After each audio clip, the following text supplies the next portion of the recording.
ಹೌದು, ನಮ್ಮ ಒಂದು ಬೇಡಿಕೆ ಇಷ್ಟೇ. ಈಗಾಗಲೇ ಸರ್ಕಾರ SIT ತನಿಖೆಗೆ ಆದೇಶ ಮಾಡಿ ಈ ತನಿಖೆಯ ಒಂದು ಕ್ರಮವನ್ನು ಜರುಗಿಸಲಿಕ್ಕೆ ಆದೇಶವನ್ನು ನೀಡಿದೆ. ಅದನ್ನು ಸ್ವಾಗತ ಮಾಡ್ತೇವೆ. ಜೊತೆಗೆ ಇವತ್ತೆಲ್ಲೋ ಒಂದು ಕಡೆ ಆರೋಪಿಯನ್ನು ರಕ್ಷಣೆ ಮಾಡ್ತಕ್ಕಂಥ ಕೆಲಸಗಳು ಎಲ್ಲಿಂದಲೂ ನಡೀಬಾರ್ದು ಅನ್ನೋದೇ ನಮ್ಮೆಲ್ಲರ ಒಂದು ಕಳಕಳಿಯಾದಂಥ ಮನವಿ. ಇವತ್ತು ನಾವು ಇಲ್ಲಿ ಬಂದು ನಮ್ಮ ಮನವಿ ಏನು ಕೊಡ್ತಾ ಇದ್ದೀವಿ ಅಂದರೆ ಈ ಕೂಡಲೇ ಬಂಧನ ಮಾಡ್ತಕ್ಕಂಥ ಕೆಲಸವನ್ನು ನಮ್ಮ ಅಧಿಕಾರಿಗಳು ಮಾಡಬೇಕು. ಜೊತೆಗೆ ಇಲ್ಲಿ ಸಂತ್ರಸ್ತರಿಗೆ ಅವ್ರಿಗೆ ಏನು ಎದುರಿಸಿ ಬೆದರಿಸಿ ಅವ್ರನ್ನ ಏನು ಯಾವ ರೀತಿ ಅವ್ರಿಗೆ ಹೇಳಿಕೆ ಕೊಡೋವ್ರಿಗೂ ಕೂಡ ಬರ್ದಂಗೆ ಮಾಡ್ತಾ ಇದ್ದಾರೆ, ಅದರ ಬಗ್ಗೆನೂ ಕೂಡ ಗಮನ ಹರಿಸ್ತಕ್ಕಂಥ ಕೆಲಸವನ್ನು ಮಾಡಬೇಕು. ಅವ್ರಿಗೆ ಸೂಕ್ತವಾದ ರಕ್ಷಣೆಯನ್ನು ಕೊಡಬೇಕು, ಹೆಣ್ಮಕ್ಳಿಗೆ ರಕ್ಷಣೆಯನ್ನು ಕೊಡಬೇಕು, ಅವ್ರ ಕುಟುಂಬದವರಿಗೆ ರಕ್ಷಣೆಯನ್ನು ಕೊಡಬೇಕು. ಒಂದು ರೀತಿ ಇಡೀ ಈ ಮನುಕುಲ ಇವತ್ತು ಆ ಹೆಣ್ಮಕ್ಳು ಸಂತ್ರಸ್ತರ ಜೊತೆಗೆ ನಿಲ್ಲಬೇಕು ಅನ್ನೋದೇ ನಮ್ಮೆಲ್ಲರ ಒಂದು ಕಳಕಳಿಯಾದಂಥ ಮನವಿ. ಜೊತೆಗೆ ಇವತ್ತು ನೋಡಿ, ಅಲ್ಲಿ ಪ್ರಜ್ವಲ್ ರೇವಣ್ಣ ಅವರು ಒಬ್ಬ ಸಂಸದರಾಗಿ ಕೆಲಸ ಮಾಡ್ತಾ ಇದ್ದವರು. ಅವರು ಇವತ್ತು BJP ಮತ್ತು NDA ಅಭ್ಯರ್ಥಿಯಾಗಿ BJP ಮತ್ತು JDS ಸಮ್ಮಿಶ್ರಿತ ಏನು ಇವರಿಬ್ಬರು ಸೇರಿಕೊಂಡು ಆಗಿದ್ದಂಥ ಒಬ್ಬ ಅಭ್ಯರ್ಥಿ. ನಾವು ನೋಡ್ತಾ ಇದ್ದೀವಿ, ಕೇಂದ್ರ BJP ಸರ್ಕಾರದ ಒಂದು ಇತಿಹಾಸವನ್ನು ನೋಡಿದಾಗ ಯಾವಾಗಲೂ ಅತ್ಯಾಚಾರಿಗಳ ಪರವಾಗಿ ಅವ್ರನ್ನ ರಕ್ಷಣೆ ಮಾಡ್ತಕ್ಕಂಥ ಕೆಲಸವನ್ನು ಈ BJP ಸರ್ಕಾರ ಮಾಡ್ತಾ ಇದೆ. ಜೊತೆಗೆ ಇವತ್ತು ನನಗೆ ಬಹಳ ಕುತೂಹಲ ಮತ್ತು ಒಂದು ರೀತಿ ಒಂದು ಅಸಹ್ಯನೂ ಕೂಡ ಆಗ್ತಾ ಇದೆ. ಯಾವಾಗಲೂ ಕೂಡ ಮಾತನಾಡ್ತಕ್ಕಂತಹ ಅಲ್ಲಿಯ ಮಹಿಳಾ ನಾಯಕಿಯರಿರ್ಬೋದು, BJP ಮಹಿಳಾ ನಾಯಕರಿರ್ಬೋದು, ಮೋದಿಯವರಾಗಲಿ ಈ ಘಟನೆ ಬಗ್ಗೆ ಇದುವರೆಗೂ ಕೂಡ ಒಂದೇ ಒಂದು ಮಾತನ್ನು ಆಡಿಲ್ಲ. ಯಾಕೆ? ನಮ್ಮ ಕರ್ನಾಟಕದ ಹೆಣ್ಣು ಮಕ್ಕಳ ಒಂದು ವಿಚಾರದಲ್ಲಿ ನಿಮ್ಗೆ ಯಾಕೆ ಈ ರೀತಿಯಾದಂಥ ಅಸಡ್ಡೆ? ಯಾಕೆ ನಮ್ಮ ಹೆಣ್ಣು ಮಕ್ಕಳ ಇವತ್ತು ಮಾನ ಹರಾಜಾಗಿದೆ? ನಮ್ಮ ಕರ್ನಾಟಕದ ಹೆಣ್ಣು ಮಕ್ಕಳ ವಿಚಾರದಲ್ಲಿ ನಮ್ಮ ಬೇಟಿ ಬಚಾವೋ ಬೇಟಿ ಪಡಾವೋ ಅನ್ನೋದನ್ನು ನೀವು ಮಾತಿನಲ್ಲಿ ಹೇಳ್ತೀರಾ. ಆದರೆ ಇವತ್ತು ಇಂಥ ಅತ್ಯಾಚಾರಿಗಳನ್ನು ರಕ್ಷಣೆ ಮಾಡ್ತಕ್ಕಂಥ ಕೆಲಸವನ್ನು ನೀವು ಯಾಕೆ ಮಾಡ್ತೀರಿ? ಬಿಲ್ಕಿಸ್ ಬಾನೋ ಪ್ರಕರಣ ಇರ್ಬೋದು, ಅತ್ರಾಸ್ ಇರ್ಬೋದು, ಉನ್ನಾವ್ ಇರ್ಬೋದು, ಎಲ್ಲ ಪ್ರಕರಣಗಳಲ್ಲೂ ಕೂಡ ನಾವು ಇವತ್ತು ನೋಡ್ತಾ ಇದ್ದೀವಿ ಅತ್ಯಾಚಾರಿಗಳನ್ನು ರಕ್ಷಣೆ ಮಾಡಿದಂಥ ಉದಾಹರಣೆಗಳಿದ್ದಾವೆ. ಈ ಪ್ರಕರಣದಲ್ಲಿ ಸಾಬೀತಾಗಿದೆ ಮತ್ತು ಪೆನ್ ಡ್ರೈವ್ನಲ್ಲಿ 2000ಕ್ಕೂ ಹೆಚ್ಚು ವಿಡಿಯೋಗಳು ಇದೆ ಅನ್ನೋದನ್ನು ಕೂಡ ತಾವು ಮಾಧ್ಯಮದ ಮುಖಾಂತರನೇ ಹೇಳಿದ್ದೀರಾ. ಹಂಗಾಗಿ ನಮ್ಮೆಲ್ಲರ ಮನವಿ ಅಷ್ಟೇ, ಆರೋಪಿಯನ್ನು ಯಾವುದೇ ಕಾರಣಕ್ಕೂ ಕೂಡ ರಕ್ಷಣೆ ಮಾಡ್ತಕ್ಕಂಥ ಕೆಲಸವನ್ನು ಮಾಡಬಾರ್ದು. ಮತ್ತು ಚುನಾವಣಾ ಆಯೋಗ ಏನು ಮಾಡ್ತಾ ಇದೆ ಅನ್ನೋದೇ ನಮ್ಮೆಲ್ಲರ ಒಂದು ಪ್ರಶ್ನೆ.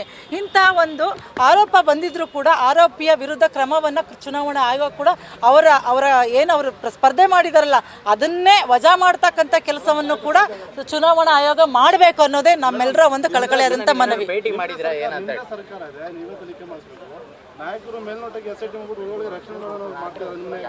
ಅದನ್ನೇ ಹೇಳ್ತಾ ಇರೋದು ನಾನು. ನಮ್ಮ ಸರ್ಕಾರ ಹಂಗೆ ಮಾಡಿದರೆ SIT ತನಿಖೆಗೆ ಕೊಡ್ತಾ ಇರಲಿಲ್ಲ. ಸಿದ್ದರಾಮಯ್ಯನವರು ಮತ್ತು DK ಶಿವಕುಮಾರ್ ಸಾಹೇಬ್ ಸರ್ಕಾರ ಇವತ್ತು ತನಿಖೆಗೆ ಒತ್ತು ಕೊಟ್ಟಿದೆ. ನಮ್ಮ ಕೂಗಿಷ್ಟೇ, ಯಾವುದೇ ಕಾರಣಕ್ಕೂ ಕೂಡ ಆ ಆರೋಪಿಯನ್ನು ರಕ್ಷಣೆ ಮಾಡ್ತಕ್ಕಂಥ ಕೆಲಸವನ್ನು ಯಾರೇ ಆಗಲಿ ಮಾಡಿಕೊಡ್ದು ನಾವು ಆ ಆರೋಪಿಗೆ ತಕ್ಕ ಶಿಕ್ಷೆ ಆಗೋವರೆಗೂ ಕೂಡ ನಾವು ಕೂಡ ಹೋರಾಡ್ತೇವೆ. ಇದನ್ನು ನಿಲ್ಲಿಸೋದಿಲ್ಲ. ನಾವು ಯಾರೂ ಮಾತನಾಡಿಲ್ಲ. ಆದರೆ ಎಲ್ಲಿ ಮಾತನಾಡಬೇಕು ಅಲ್ಲಿ ಮಾತನಾಡಿದ್ದಾರೆ. ಆ ಮಾಹಿತಿನೂ ಸಿಕ್ಕಿದೆ. ನಾನು ಕೂಡ ನಿರಂತರವಾಗಿ ಹಾಸನದ DHO ಮತ್ತು ಇನ್ನಿತರ ಅಧಿಕಾರಿಗಳೊಟ್ಟಿಗೆ ಸಂಪರ್ಕದಲ್ಲಿದ್ದೇನೆ. ಮತ್ತು ಅಲ್ಲಿ ಕುಟುಂಬದ ವರ್ಗದವರು ನನಗೆ ಮಾತನಾಡಿದ್ದಾರೆ. ಹೆಣ್ಮಕ್ಳು ಮಾತಾಡಿಲ್ಲ. ಅವರ ಒಂದು ಹಿತೈಷಿಗಳು ಅಂತ ಹೇಳ್ಕೊಂಡು ನನಗೆ ಫೋನನ್ನು ಮಾಡಿದರು. ಈ ರೀತಿ ಆಗಿದೆ, ನೀವೇನಾದರೂ ಸರ್ಕಾರದ ಮುಖಾಂತರ ಇದಕ್ಕೆ ತಿಲಾಂಜಲಿಯನ್ನು ಕೊಡಬೇಕು. ಇಲ್ಲೇನು ನಡೀತಿದೆ, ಈ ರೀತಿಯಾದಂಥ ಅರಾಜಕತೆಯನ್ನು ಸೃಷ್ಟಿ ಮಾಡಿರ್ತಕ್ಕಂತಹ ಈ ಒಂದು ಅಭ್ಯರ್ಥಿಯ ಒಂದು ವಜಾ ಮಾಡತಕ್ಕಂಥ ಕೆಲಸವನ್ನು, ಅವರ ಒಂದು ಪ್ರಶ್ನೆ ಏನಂದರೆ ಅವರಿವತ್ತು ಚುನಾವಣೆಗೆ ನಿಂತಿದ್ದಾರೆ. ಅವ್ರು ಚುನಾವಣೆಗೆ ನಿಂತಿರೋದನ್ನೇ ಆಯೋಗ ವಜಾ ಮಾಡಬೇಕು ಅನ್ನೋದನ್ನ ನಾವಿವತ್ತು ಕೇಳ್ಕೊತಾ ಇದ್ದೀವಿ. ಸಂತ್ರಸ್ತರು ದೂರು ಕೊಡೋದು ನನಗೆ ಗೊತ್ತಿಲ್ಲ. ಕೊಟ್ಟರೆ ಅವರು ಆಯೋಗದ ಮುಂದೆ ಮಹಿಳಾ ಆಯೋಗಕ್ಕೆ ಕೊಡ್ತಾ ಇದ್ದಾರೆ ಅಂತ ಅನ್ನೋದು ನನಗೆ ನೆನಪು. ನಾನಿವತ್ತು ನನ್ನ ಲೆಟ್ರ್ ತಂದಿದ್ದೇನೆ, ನಿಮಗೂ ಕೊಡ್ತೇನೆ. ಈ ಕೂಡಲೇ ಬಂಧನ ಆಗ್ತಕ್ಕಂಥ ಕೆಲಸ ಮಾಡಬೇಕು. ಮೊದಲು ಆರೋಪಿನ ತಪ್ಪಿತಸ್ಥನ ಹಿಡಿತಕ್ಕಂಥ ಕೆಲಸ ಮಾಡಬೇಕು. ಫಸ್ಟು ನಾವು ತಪ್ಪಿಸಿದ್ರು ಅಂದ ತಕ್ಷಣ ಅವ್ರಿಗೆ ಮೇಲ್ನೋಟಕ್ಕೆ ಗೊತ್ತಾಗಿದೆ ಅವ್ರ ಆರೋಪಿ ಅಂತೇಳಿ ಅವ್ರನ್ನ ಬಂಧನ ಮಾಡ್ತಕ್ಕಂಥ ಕೆಲಸವನ್ನು ಅಧಿಕಾರಿಗಳು ಮಾಡಬೇಕು. ಪೊಲೀಸ್ ಇಲಾಖೆ ಅಧಿಕಾರಿಗಳು ಮಾಡಬೇಕು. ಈ ರೀತಿಯ ಮಾಡೋದ್ರಿಂದ ಇನ್ನಷ್ಟು ಸಂತ್ರಸ್ತರು ಇನ್ನೊಂದಷ್ಟು ಅವರ ಗುರುತು ರಿವೀಲ್ ಆಗಿ ಮತ್ತಷ್ಟು ಸಮಸ್ಯೆಗಳು ಆಗೋ ಥರ. ಇವತ್ತು ನಾವು ಆ ಹೆಣ್ಣು ಮಕ್ಕಳ ವಿಚಾರವನ್ನು ಮಾತನಾಡಬೇಕಾದ್ರೆ ಬಹಳ ಬೇಜಾರಾಗುತ್ತೆ. ಯಾಕಂದರೆ ಯಾರೇ ಆಗಲಿ ಇಂಥ ಘಟನೆಗಳು ನಡೆದಾಗ ಇವತ್ತು ಇದ್ದು ಸತ್ತಂಗೆ ಮಾಡಿದೆ ಈ ಒಂದು ಘಟನೆ. ಆ ಹೆಣ್ಣುಮಕ್ಕಳು ಇದ್ದು ಕೂಡ ಜೀವಂತವಾಗಿ ಇಲ್ಲದೆ ಇರೋ ರೀತಿನಲ್ಲಿ ಇವತ್ತು ಆಗಿದ್ದಾರೆ. ಅವ್ರ ಪರವಾಗಿ ನಾವೆಲ್ಲರೂ ಇದ್ದೀವಿ. ಯಾರೂ ಕೂಡ ಅವ್ರನ್ನ ನಮ್ಮ ದೇಶದಲ್ಲಿ ಹೆಣ್ಣು ಮಕ್ಕಳಿಗೆ ರಕ್ಷಣೆ ಕೊಡ್ತಕ್ಕಂಥ ದೇವತೆಗಳ ಥರ ನಾವು ಪೂಜೆ ಮಾಡ್ತೇವೆ. ನಮ್ಮನೆ ಹೆಣ್ಮಕ್ಕಳ ಒಂದು ಏನಿವತ್ತು ಮಾನ ಹರಾಜಾಗಿದೆ ಅದ್ರ ಬಗ್ಗೆ ನಾವೆಲ್ಲರೂ ಕೂಡ ಅವ್ರ ಜೊತೆಯಾಗಿ ನಾವು ನಿಲ್ತೀವಿ. ಮಾನಸಿಕವಾಗಿ ಮತ್ತು ಅವ್ರ ಜೊತೆ ನಾವು ನಿಲ್ತೇವೆ. ಅವ್ರ ಜೊತೆ ಹೋರಾಟಕ್ಕೆ ಸಿದ್ಧವಾಗ್ತೇವೆ.